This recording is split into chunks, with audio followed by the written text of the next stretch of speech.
হে মহান প্রভু, তোমার কাছে প্রার্থনা করি, তুমি আমাদের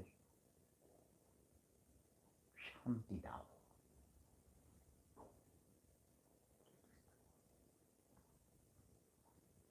আমি বাংলার নিপীড়িত, নির্যাতিত, অধিকার বঞ্চিত মানুষের প্রতিনিধিত্বকারী।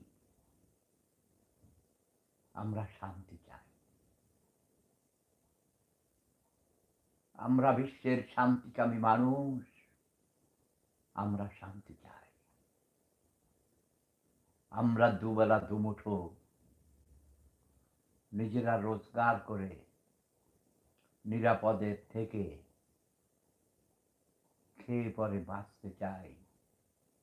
আমরা আমাদের আত্মীয় স্বজন প্রিয়জনদেরকে নিয়ে শান্তিতে ঘুমাতে চাই। হে প্রভু, আমাদের সন্তানদের ঘর থেকে তুলে নিয়ে ধর্ষণ করে মেরে ফেলে 7 বছরের শিশু, 8 বছরের শিশুকে নিয়ে। একই মানসিকতা, একই অবস্থা। এমন কেন হলো প্রভু?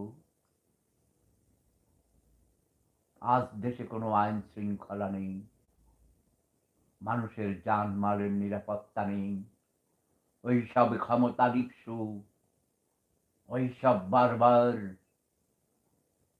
তথাকথিত শান্তিতে নোবেল পুরস্কার বিজয়ী এই বৃদ্ধ ক্ষমতা লিপ্সু সম্পদের লোভী মিথ্যুকভাবাজ প্রতারক আমেরিকান সাম্রাজ্যবাদের দালাল ডক্টর মোহাম্মদ ইউনূস দেশটাকে শেষ করে দিল। হে প্রভু, হে প্রভু, আমরা তো আগেই ভালো ছিলাম।